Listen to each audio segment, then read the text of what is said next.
Ne les aime-t-il pas? Papa, il n'y a pas 2 chemins. Il n'y a pas 3 chemins. Il n'y a pas 3 chemins. Il y a un seul chemin. Et Jésus est le chemin, la vérité et la vie. Je ne juge pas les autres. J'ai des amis de l'autre côté. Mais il faut qu'on soit clair. Il n'y a qu'un christianisme radical qui demeurera authentique en ce temps de la fin. Cette histoire de non, je ne veux pas déplaire ou déranger, papa. Si tu es trop bien avec les gens, ça veut dire que tu n'es pas persécuté. Et si tu ne l'es pas, c'est parce que tu ne déranges pas. Tu t'es conformé aux gens. T'aimer, je peux t'aimer. T'assister, je peux. Mais en matière de doctrine, il n'y a pas match. Il n'y a pas de salut par Bouddha. Il n'y a pas de salut par quelconque autre voie. Oh non, mais il faut monter en spiritualité pour atteindre le Père. Le Père là, c'est le Père de Jésus-Christ. Ce n'est pas une entité cosmique qui s'appellerait Père et avec qui on doit devenir un, le grand tout pour atteindre un niveau supérieur, pas de transcendance. C'est rien. Le Père là, c'est le Père de Jésus-Christ. À la montagne de la transfiguration, Makila Masoka Labasha, le Père a parlé. Jésus est apparu là. Élie était là. Moïse était là. La loi ici, les prophètes ici. Les esprits de mort ici, un esprit d'un autre mort ici là. Les ancêtres des Juifs étaient là. Parce que le salut n'est pas dans les ancêtres.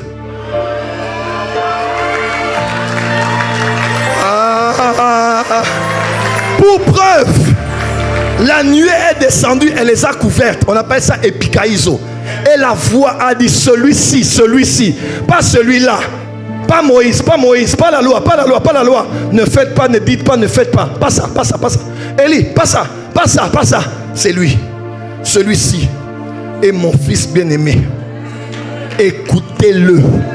N'écoutez pas Élie, n'écoutez pas Moïse, n'écoutez pas les ancêtres, n'écoutez pas les esprits de ceux qui reviennent. Écoutez-le, c'est mon fils bien-aimé. Celui qui plaît à Dieu, ce n'est pas Adam, ce n'est pas Moïse, c'est Jésus. En ce temps de la fin, peu importe la spiritualité, aussi belle qu'elle soit ou présentée à toi, il n'y a pas d'alternative. C'est lui qu'on écoute. Il s'appelle Jésus, le Fils de Dieu, le Roi des rois, le Seigneur des seigneurs, le Tout-Puissant, la manne cachée. Ah, est-ce que je parle de Jésus ici? Est-ce que je parle de Jésus ici? Dans le monde de la zoologie, il est le lion de Juda. Il est l'agneau de Dieu. Tu n'as pas dit amen là où tu es. Tu n'as pas dit amen là où tu es. Dans le monde de la faune, la flore et la faune, il est l'arbre de vie. Il s'appelle Jésus. Parmi les hommes, il est le plus beau d'entre 10 000. Tu n'as pas dit amen là où tu es. Il est celui qui t'aime et qui t'a aimé plus que tout être humain. Dis à ton voisin, j'ai un Dieu qui est tatoué. Je ne prêche pas pour le tatouage, mais ce qui m'étonne, c'est que Dieu a des tatouages. Il a dit, il a écrit ton nom dans le creux de sa main. J'aimerais dire à quelqu'un, Dieu s'est tatoué ton nom sur sa main, afin qu'à chaque fois qu'il ouvre sa main pour bénir la terre, à part la provision qu'il voie ton nom. Ce soir, Dieu te bénit. Ce soir, Dieu te visite. Ce soir, Dieu t'élève. Ce soir, Jésus te restaure. Parce que Dieu s'est tatoué ton nom sur sa main. Aïe, aïe, aïe, aïe. Il y a des pères qui ont tatoué sur leur corps le nom de leurs enfants, de leurs femmes. Ton Dieu, ton Père qui t'aime, a tatoué ton nom sur sa main.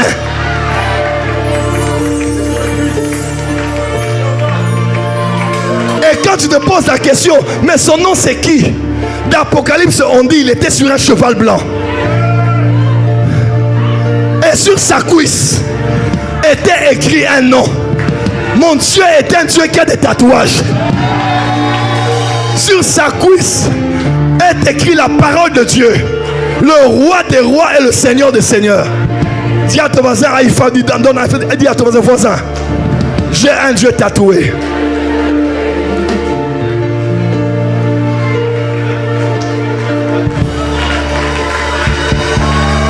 Le nom de ton entreprise est dans sa main.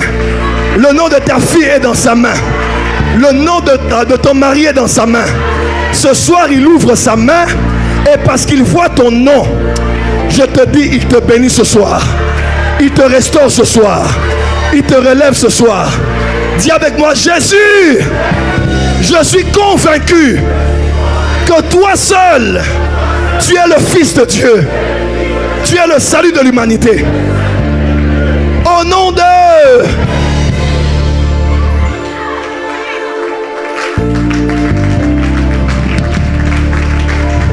Bon, je termine ici.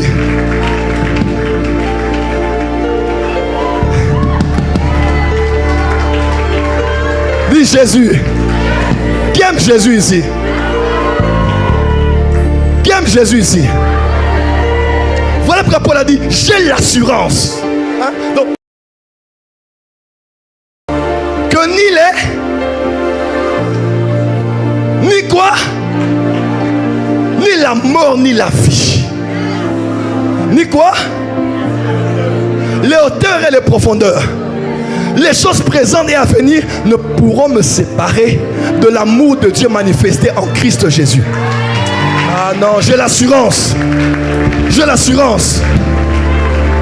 Toute ma vie, je prêcherai ça à ma femme, je prêcherai ça à mon mari, je prêcherai ça à mes enfants, je prêcherai ça à mes petits-enfants. L'héritage que je léguerai à ma famille, à mes enfants, ne seront pas que des maisons, ne seront pas que des comptes en banque, mais ça sera un Dieu que je vais léguer aux enfants de mes enfants. C'est le plus grand héritage qu'un parent peut laisser à ses enfants, c'est de le laisser un Dieu. Arabashakaramasa. Dis à ton voisin, j'ai un Dieu.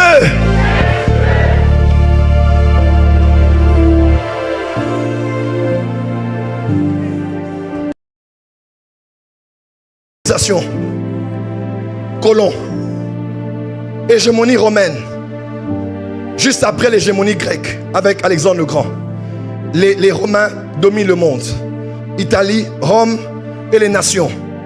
Et quand il fait, pour connecter toutes les colonies avec la centrale, ils ont créé des macadams, des routes pavées. C'est eux qui ont créé ça, pour que de partout où tu es d'une colonie, tu finisses par arriver à Rome. Allez sur internet, les Colisées, il y en a dans plusieurs pays.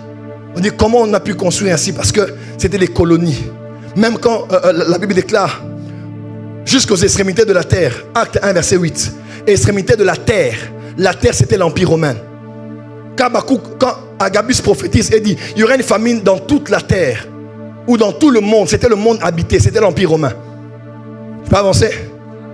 Je peux avancer? Et celui qui a la tête, c'était César. César n'est pas un nom, César est un titre. C'est comme Napoléon. C'est comme Pharaon. C'est comme Hérode. C'est une fonction, c'est un titre. C'est pas une personne. On peut avancer? On peut avancer? Et on disait en ce temps-là, tout chemin mène à Rome. Tu es en Inde, tu prends le chemin, tu arrives à Rome. Tu es en Afrique du Nord, tu prends le chemin, tu arrives à Rome. De partout où tu es, tu peux emprunter le chemin, n'importe quel chemin pour arriver à Rome, parce que tout chemin mène à Rome. Et Jésus, c'est en ce temps-là qu'il s'élève et qui dit nul. Nul. Il n'a pas dit nul ne va au Père. Erreur de français. Il dit nul ne vient au Père.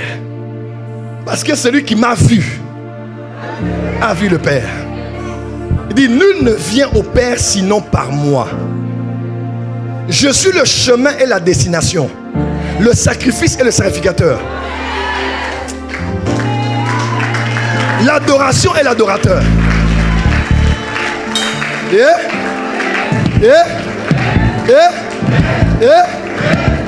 Dis avec moi Jésus.